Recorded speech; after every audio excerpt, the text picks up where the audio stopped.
What is going on, YouTube? So in the last video with this car, I was showing you guys how to replace the thermostat and mass airflow sensor because I was taking this car on a road trip to kind of calculate the average MPG. And I actually stopped at a truck stop during that road trip and realized that trucks use much larger diesel nozzles than the cars do.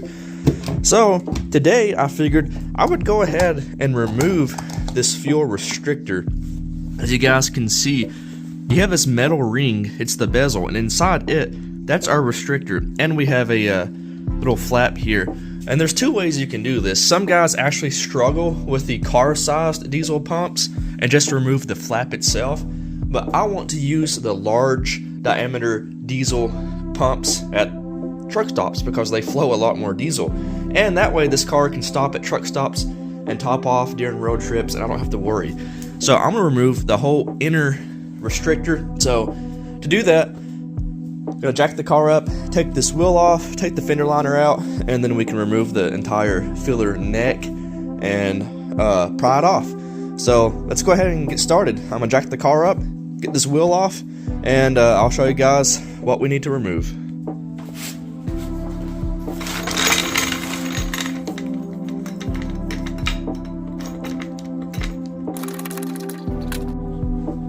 Okay, with the car jacked up, take a 17mm and remove your lug bolts.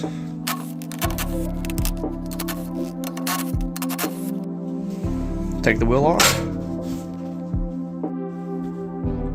Okay, now that we're under here, we can see we have some nuts on this inner fender liner that we need to remove. Here's our fuel filler, runs all the way down. Might have to take that one off to free up some slack, I'm not sure. But let's figure out what size these are.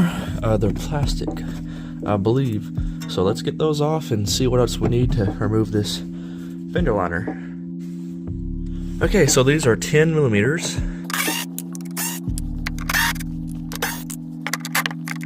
I'm gonna grab an extension for that one.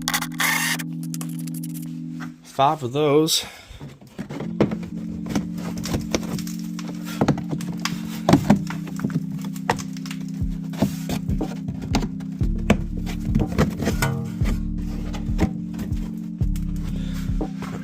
We might have some on the bottom here. Let's check. Actually, I take that back. We have, yeah, we do have more on the bottom here. So these look like 8mm. 1, 2, 3, 4. 4 8mm bolts. Let's go ahead and get those out.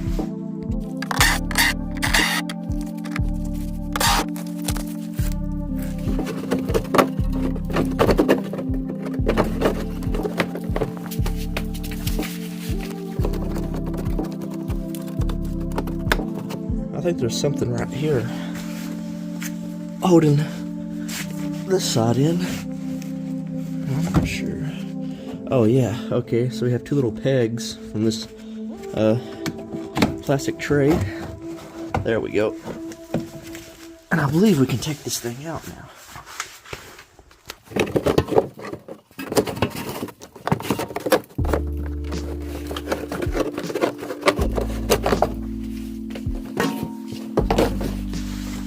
Okay, let's see.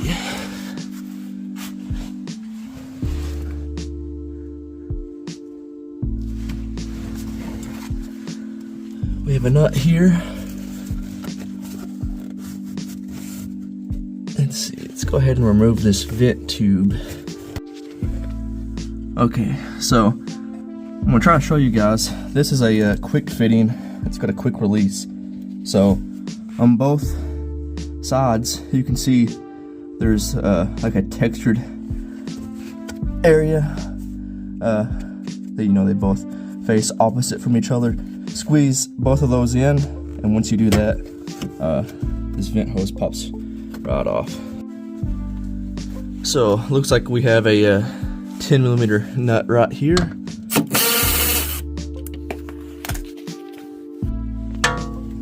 Okay, with that nut removed, I'm gonna take a flathead and pry this bracket out.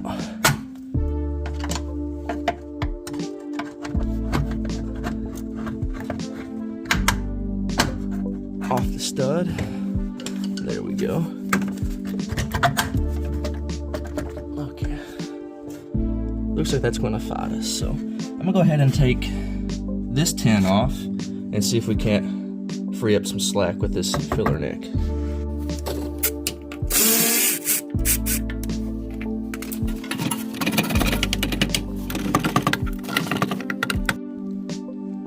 Okay, so I have pried and pried and pried, and I cannot get this filler neck to come down. So looks like next plan of action is to get down here and loosen up this clamp that goes into the fuel tank and break it free from this rubber hose, and hopefully that should give us the slack that we need to get that freaking filler neck down. The write-ups that I've seen on this were for X5s, and turns out they must be much easier to do than the E90s. So let's get this thing loosened up. Okay, with this clamp loosened, now it's trying to get this to separate, and I highly recommend you guys doing this on a empty tank, because it looks like there's gonna be some diesel come out here. I have a quarter of a tank, so let's see how big of a mess this is gonna make. Okay, so I pushed up on the plastic line as I pulled down the rubber hose, and that freed it up. Okay guys, with it disconnected from that rubber hose, they're able to kind of twist the whole filler neck assembly, and I mean twist. And as you're twisting, you have to kind of work with this bend. You'll feel it crease, but don't worry, this plastic won't break. It actually bends, and luckily that's what happened. So when you pull down and twist clockwise, I wish I could show you guys, but grab the whole assembly, pull down, and twist this way, if that makes sense. And you'll feel resistance, and then it will kind of give, and once it gives, it'll pop down. So yeah. So now the whole assembly, with it disconnected from the fuel tank, as you can see, you can play around with it a lot more.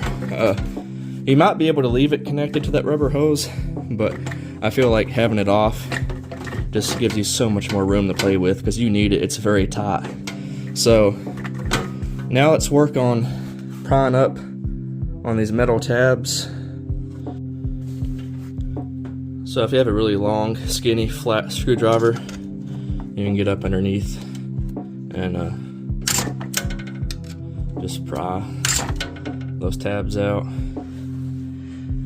So last one's up top. I got all the others pried up, so let's get this one.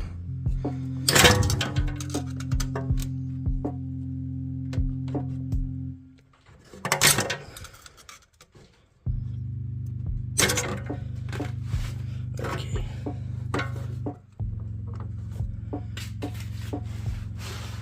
Those are all pried out, so let's get this underneath the bezel.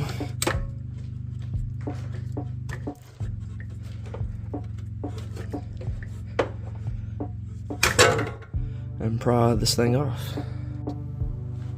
Okay, with it pried off, you can see the whole assembly just comes out. That's the restrictor. So if you guys ever want to put your car back to stock, I would recommend keeping that, but in my case, it's going in the garbage. So when you go ahead and put this bracket back on, you have this little nub and a cutout right here. So just get that lined up, and we may have to hammer this on because it's like a little bit of a press fit, and then we can bend these tabs down once this completely seats. So I just took a rubber mallet and held this fuel neck and just kind of tapped it in place. As you can see, it's fully seated. There is an O-ring that seals this in place, so if you guys want to, you can actually just grease it up. It'll make this slide on a little bit easier. Anyway, now we just need to bend these tabs back down. So Easiest way is probably taking a punch and hammering them down, or maybe a pair of channel locks and maybe squeezing the sides of these. I think that's what I'm going to do. Just use a pair of channel locks and squeeze on the adjacent sides. So as you can see, it's what I've done. I kind of bend them back in place. So pushing it back in is easier because once it kind of gets in that bind, you just kind of push through and it will snap in place. Just like that. So I'm gonna go ahead and start by getting that rubber filler neck on real quick. Okay. Let's get back down in here.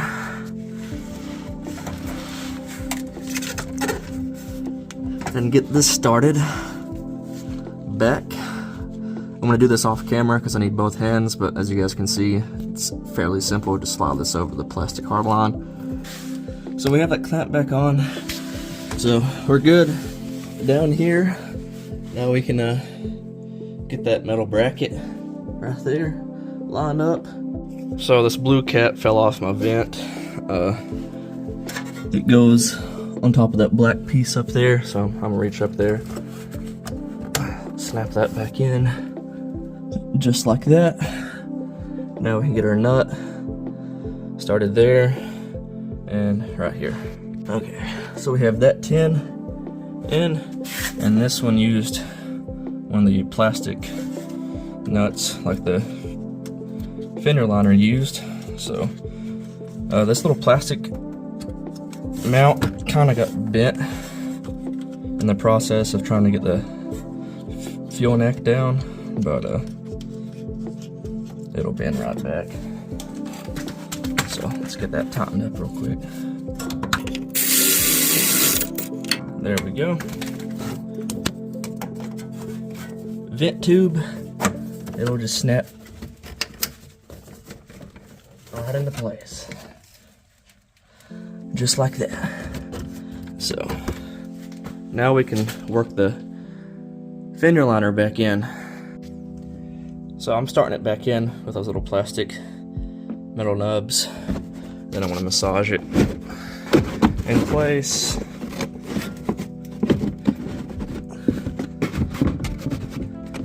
Get it over these studs.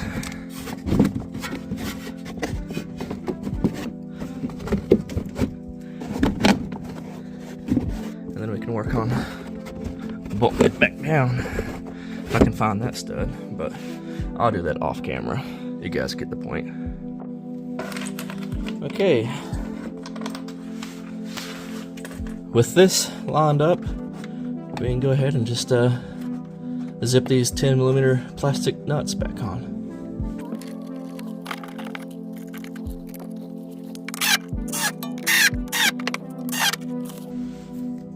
Now we have our 4 8mm screws. Let's go ahead and get those lined up.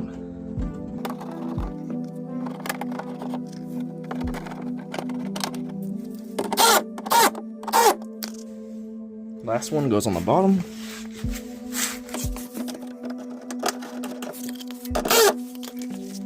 Now we can put our wheel back on.